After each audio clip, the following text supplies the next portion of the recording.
Selamat datang dalam sesi bacaan buku harian Santa Faustina. Para opa, oma, bapak, ibu, dan sahabat-sahabat sekalian, mari kita baca dan dengarkan bersama-sama. Buku harian Santa Faustina nomor 911 sampai 915.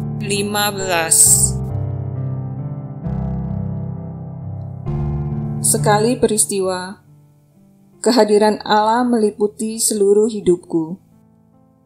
Dan secara misterius, akal budiku beroleh pencerahan untuk memahami jati dirinya. Ia mengizinkan aku memahami kehidupan batinnya. Dalam roh, aku melihat ketiga pribadi ilahi, tetapi kodrat mereka adalah satu. Allah itu satu, sungguh esa, tetapi dalam tiga pribadi.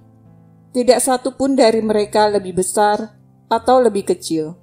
Tidak ada perbedaan, baik dalam keindahan maupun kekudusan mereka. Sebab mereka itu satu. Mereka sungguh-sungguh satu. Kasihnya mengantar aku ke dalam pengetahuan ini dan menyatukan aku dengan dirinya. Ketika aku bersatu dengan pribadi yang satu, aku juga bersatu dengan pribadi yang kedua, dan dengan pribadi ketiga sedemikian rupa. Sehingga ketika kita bersatu dengan yang pertama, kita juga bersatu dengan kedua pribadi yang lain, sama seperti dengan yang pertama. Kehendak mereka adalah satu Allah, meskipun pribadinya tiga.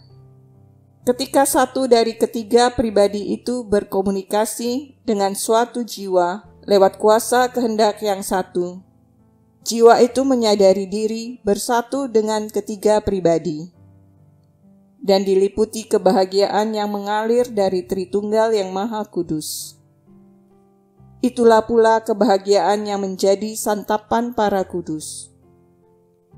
Kebahagiaan yang sama yang mengalir dari Tritunggal yang Maha Kudus membuat semua ciptaan merasa bahagia. Darinya muncul kehidupan yang menghidupkan dan memberkati segala kehidupan yang berasal dari Dia. Pada saat-saat seperti ini, jiwaku mengalami nikmat ilahi yang sedemikian besar, sehingga aku mengalami kesulitan untuk mengungkapkannya. Kemudian aku mendengar kata-kata yang dirumuskan. Inilah kata-kata itu. Aku menghendaki engkau menjadi mempelaiku. Ketakutan menyusup ke dalam jiwaku, tetapi dengan tenang aku terus merenungkan ikatan macam apa yang dapat terjadi. Tetapi setiap kali ketakutan menyusup ke dalam jiwaku, suatu kekuatan dari atas memberikan damai kepada jiwaku. Bagaimanapun juga, aku sudah mengikrarkan kaul kekal, dan aku telah mengikrarkannya atas dasar kehendakku sendiri, yang sama sekali bebas. Maka aku terus merenungkan, apakah artinya? Aku merasa dan mulai menyadari bahwa ini adalah suatu rahmat yang istimewa. Setiap kali memikirkannya, aku serasa pingsan karena Allah. Tetapi dalam keadaan pingsan ini, pikiranku jelas dan diliputi dengan terang. Ketika aku menyatukan diri dengan Dia, aku pingsan karena kebahagiaan yang luar biasa. Tetapi pikiranku begitu cerah dan jelas serta bebas dari segala bayangan. Engkau turun meninggalkan keagunganmu untuk tinggal bersama dengan ciptaan yang papa ini. Syukur kepadamu, oh Tuhan, karena rahmat agung ini, yang memungkinkan aku bersekutu denganmu. Yesus, namamu adalah nikmatku. Dari jauh aku merasakan kehadiran kekasihku, dan jiwaku yang merana menemukan ketenangan dalam pelukannya. Aku tidak tahu bagaimana hidup tanpa dia. Aku lebih senang bersama dengan dia dalam penindasan dan penderitaan, daripada tanpa dia berada dalam nikmat surgawi yang paling besar. 2 Februari 1937. Hari ini, sejak pagi-pagi buta, keheningan ilahi meresapi jiwaku. Dalam misa, aku berpikir bahwa aku akan melihat Yesus yang kecil, seperti sering kualami. Tetapi, hari ini dalam misa kudus, aku melihat Yesus yang tersalib. Yesus dipaku pada salib dan menjalani sakratul maut yang berat. Penderitaannya menusuk aku, jiwa dan raga, dengan cara yang tak kelihatan, tetapi sungguh amat nyeri. Oh, betapa mengagumkan misteri yang terjadi selama misa. Suatu misteri yang agung dihadirkan dalam misa kudus. Dengan sikap hormat yang amat besar, kita harus mengikuti misa dan mengambil bagian dalam kematian Yesus ini.